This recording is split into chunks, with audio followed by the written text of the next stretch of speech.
There is a valley in Central Asia where the ground is littered with broken banners. Greek banners, Mongol banners, British, Soviet, American. 5 of the most powerful empires in human history marched into these mountains at the height of their power, and every single one of them crawled back out. They call it the graveyard of empires. But that name hides a question almost nobody can answer. How? How does a poor, landlocked mountain country with no navy, no industry, and no unified army defeat everyone? Tonight, I'm going to show you 2,000 years of Afghanistan's secret history, and I promise you, the answer is not what you think. To understand Afghanistan, forget about people for a moment. Look at the land. The Hindu Kush is a wall of rock and ice, 600 miles long, with peaks higher than anything in Europe. Armies don't march through this land. They squeeze through it, one man at a time.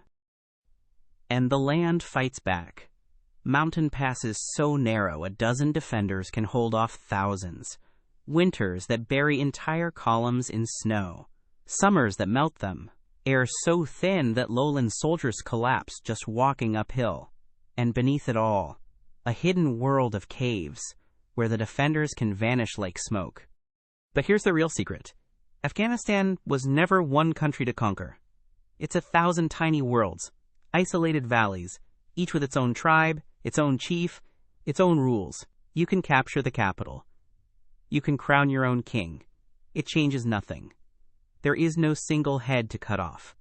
An empire that invades Afghanistan isn't fighting one war. It's fighting 1,000 small wars, all at once. The first man to learn this lesson was the greatest conqueror who ever lived. 330 years before Christ, Alexander the Great. Undefeated. He has crushed the mightiest empire on earth, and he's still in his 20s. His army has never lost a battle. And then, he reaches the mountains. His legendary phalanx, a perfect killing machine on open ground, becomes a helpless crowd in the mountain passes, and the enemy refuses to fight like civilized armies.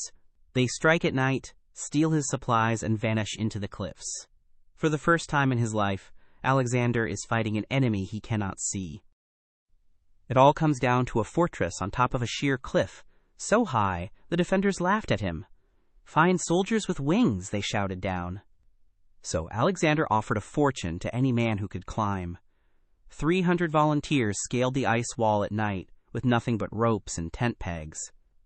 At dawn, the defenders looked up and saw Greek soldiers standing above them.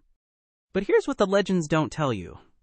Even after that victory, Alexander couldn't hold the land. It cost him more men than the entire conquest of Persia. In the end, the greatest conqueror in history didn't break Afghanistan. He married it, taking a local princess, Roxana, as his wife and marching away. His golden helmet gathered dust in the passes. The mountains didn't even notice. Then, for centuries, something remarkable happened. Peace. Afghanistan sat at the crossroads of the ancient world, where the Silk Road tied China, India, Persia, and Rome into a single golden knot. Caravans of silk and spices flowed through the passes, and in one valley, craftsmen carved 2 colossal Buddhas into a golden cliff, among the tallest statues on earth. Monasteries hummed in the mountains. Scholars filled libraries with knowledge from every civilization. This wasn't a backwater. This was one of the richest, most connected places on the planet. But far to the east, a storm was gathering, and this storm had a name that still makes historians shiver. In the year 1221, a terrified messenger galloped into the bazaars with impossible news. An ocean of horsemen was coming. 100,000 riders who moved faster than the news of their arrival. The Golden Age had exactly 1 year left to live. Genghis Khan didn't actually want to invade. He sent a trade caravan and ambassadors.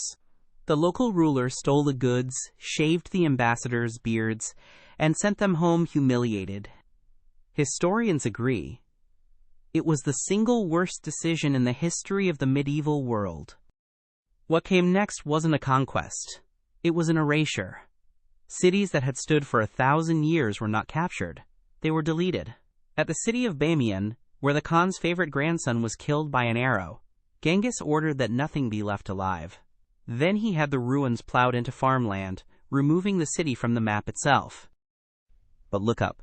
High above the burning valleys, in caves no horseman could reach, people survived. The mountains sheltered them, as they always had. And within a few generations, something strange happened. The Mongols who stayed became Afghans. Their descendants, the Hazara, live in those same valleys today. The empire didn't absorb Afghanistan. Afghanistan absorbed the empire. Fast forward 600 years. 1839. The British Empire, the largest empire in human history, controls a quarter of the planet. On the map of Asia, one mountain-shaped hole remains unpainted. To the north, Russia is creeping south. The two giants begin a shadow war called the Great Game, and Afghanistan is the chessboard. The British march in, install a puppet king, and settle down to colonial life. Gardens, tea parties, even croquet in Kabul. They are so confident, they send half the army home. They never ask themselves one simple question. Why is it so quiet? In November 1841, Kabul explodes. What follows is the most infamous retreat in British history. 16,500 soldiers, families, and servants march out of Kabul into the January snow, heading for Jalalabad, 90 miles away, through a gauntlet of mountain passes. The tribes are waiting on every cliff. Day by day, the column melts like a line of candles in the wind. 1 week later, sentries at Jalalabad spot a single rider on a dying horse. Dr. William Bryden, an army surgeon, part of his skull sheared away. They asked him, "Where is the army?" He answered, "I am the army." 1 man out of 16,000. When the news reached London, the empire on which the sun never set went silent. Britain returned for revenge, burned the Great Bazaar of Kabul, and then left the same year. They tried again 40 years later. Same result. In the end, all the empire had to show for it was a line. A border drawn with a ruler by a British bureaucrat, slicing straight through tribes and families. A line that still causes wars today. Empire number 3, broken. Christmas Eve, 1979. A river of Soviet steel pours through the passes. Tanks, helicopters, 100,000 men. This time it's different. This time the invader has gunships that fly, armor that shrugs off bullets, and an air force the tribes can't even scratch.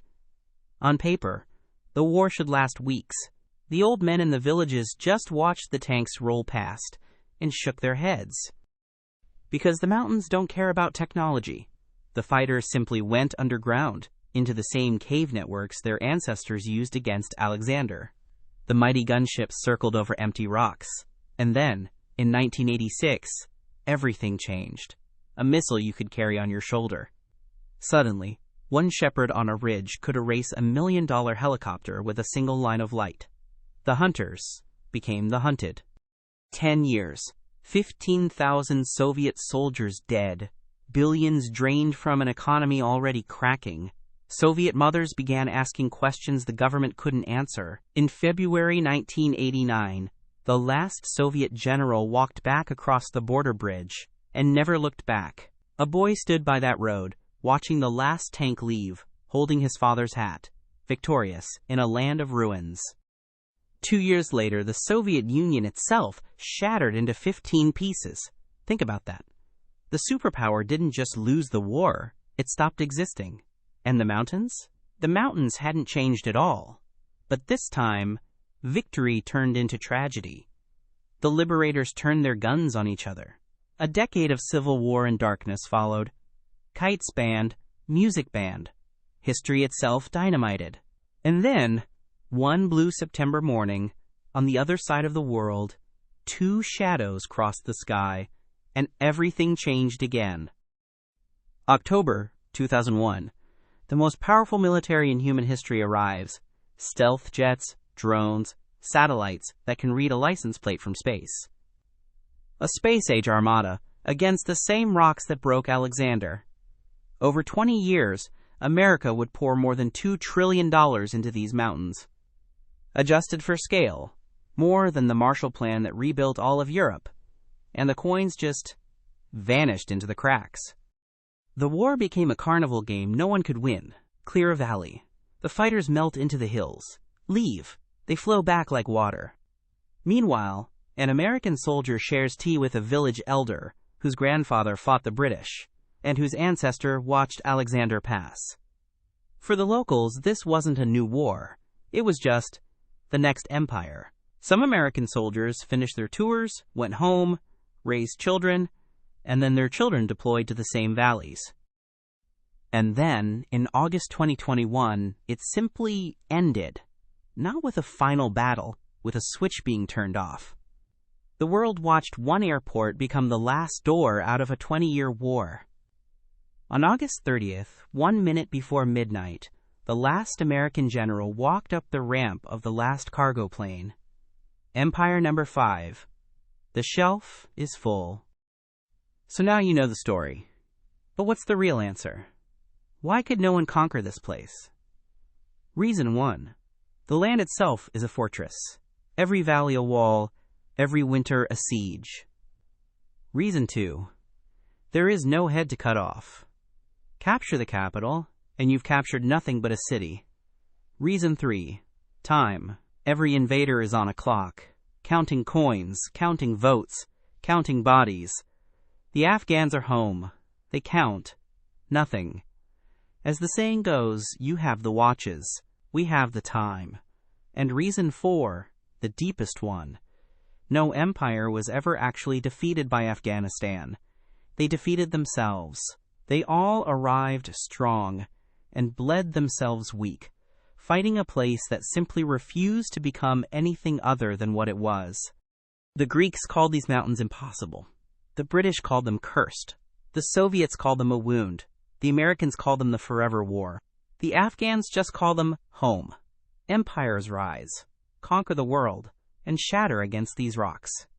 And when the dust settles, a shepherd walks his flock over the same passes his ancestor walked when Alexander came, standing exactly where his people have always stood. 2,000 years, 5 empires, same mountains. The graveyard of empires keeps its collection and waits. But here's a question for you. If the strongest empires in history couldn't conquer these mountains, what about the one force that conquers everything? That story is next. If you want to see it, subscribe. The mountains have time. So do we.